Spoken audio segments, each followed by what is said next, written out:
रियासत के 2 डिवीजन्स के अंदर हमने भरपूर अंदाज में अवामी इज्तिमाआत किए और उसके अंदर जो अवामी रुझान हमें देखने को मिला वो मैं ये समझता हूँ कि एक बार फिर सियासी निज़ाम के ऊपर अवाम का एतमाद का बहाल होना है। पूरी रियासत में लोगों ने इस हुकूमत की ऑनरशिप ली और सबसे बढ़कर एक जो हमने इस हुकूमत के बनते साथ ही जिस बात का अयादा किया हुआ था वो ये था कि वो मसाइल जिसकी बुनियाद पर लोग सड़कों पे आए, यहाँ पर अवामी तहरीकों ने जन्म लिया, पाकिस्तान पीपल्स पार्टी की हुकूमत ने अपने हलफ के दौरान ही, अपने आगाज़ के दौरान ही ये वादा किया था कि इस हुकूमत की अव्वलीन तरजीहात में अवामी एक्शन कमेटी के साथ किया हुआ मुआहदा उस पर अमल दरामद कराना वो हमारा सबसे बड़ा टारगेट और टास्क होगा। ये मुआहदा 4 अक्टूबर को हुआ था, 3 माह का टाइम लिया गया था, लेकिन ये हुकूमत 17 अक्टूबर को बनी। लेकिन इसके बावजूद 1.25 माह के अंदर हमने वो तमाम मामलात जो अवामी नोयत के थे उस पर हमने अमल दरामद कर दिया और उस पर अमल दरामद करने के बाद आपने ये महसूस भी किया होगा कि रियासत के अंदर एक बार फिर सियासी चहल पहल शुरू हो गई,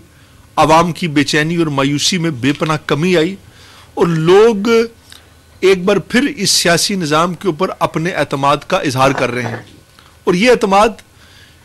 शायद किसी एक सियासी जमात पर नहीं बल्कि तमाम सियासी निज़ाम के ऊपर है, क्योंकि इससे पहले कहीं ना कहीं मुझे इस बात में मानने में कोई मेरी इसमें दो राय नहीं है कि पिछली हुकूमत के 2-2.5 साल के अरसे में लोगों और आवाम के और हुकूमतों के दरमियान में एक बड़ी दूरी आई थी। वो दूरी को हमने ख़त्म किया, कनेक्टिविटी बहाल की, जिसकी वजह से आपने देखा कि उन्हीं सड़कों पर जहाँ पर सियासतदानों के लिए चलना मुश्किल था वहाँ पर लोगों ने फूलों की पत्तियों से उनका इस्तकबाल किया। हमारा पूरी रियासत में बड़े बड़े इज्तिमात हुए, हर शख्स ने इस हुकूमत को वेलकम किया और आज हमने न सिर्फ आवाम के अंदर बल्कि हुकूमत के जो दीगर गवर्नेंस के इश्यूज़ हैं तमाम मामलात में हमने उसको साथ साथ लेकर चलते रहे। आज हमारी ये कैबिनेट की 5वीं मीटिंग थी, हमने असेंबली सेशन का भी आगाज़ किया और हमने तमाम वो मामलात जो कि अवामी मफादात के थे हमने उसको करने में एक लम्हा भी ताख़ीज़ नहीं की, जिसकी वजह से आज यहाँ की सियासी सूरत हाल में बेपनाह बेहतरी आई है। और इंशाअल्लाह हम कतन ये नहीं कहते कि आज इस जो मुख्तसर सा ये अरसा इस हुकूमत के पास है कि हमारा किसी से मुकाबला है, हम सिर्फ अपने आप से मुकाबला करने आए हैं, हम अवामी मसाइल को हल करने आए हैं और इंशाअल्लाह हमने रियासत के अंदर एतमाद को बहाल करना है। ये रियासत हमारी अपनी है, ये लोग हमारे अपने हैं। रियासत मुतम्मिल नहीं हो सकती किसी भी किस्म की अफरा तफरी की, रियासत मुतम्मिल नहीं हो सकती इंसानी जानों के ज़िया की। अल्लाह का शुक्र है पाकिस्तान पीपल्स पार्टी इस बात पे यकीन रखती है कि बड़े से बड़ा मसला हो वो डायलॉग के ज़रिए,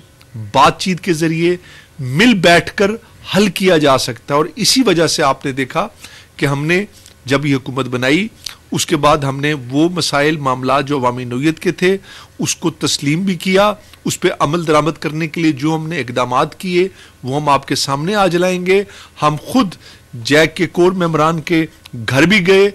ऑनरशिप भी इस आवाम को दी और वो लोग भी हमारे भाई हैं। रियासत में हम सबको मिलकर रियासत की बेहतरी के लिए काम करना है और रियासत को आगे लेकर जाना है और किसी भी रियासत के अंदर अफरा तफरी की अब सूरत हाल को इंशाअल्लाह हम नहीं आने देंगे। हमें पूरा यकीन है कि आज जो ये रियासत के अंदर बेहतरी आ रही है इससे सियासी इस्तेकाम आ रहा है। हम चूँकि ये चाहते थे, चूँकि आज हमारी ये बदकिस्मती भी है कि आज का दौर नैरेटिव और बयानी का दौर है, लेकिन हमने कोशिश ये की कि हम हर वो बात करेंगे जो हक़ाइक़ पे मबनी होगी। हमने जो इक़दामात जो मुआहदा किया था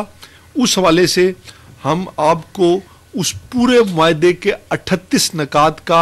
एक एक करके जवाब भी देंगे और जो जो उस पर जिस हद तक अमल दरामद हुआ अल्लाह के फजल व करम से 98% वो भी आज आपके सामने लाएंगे।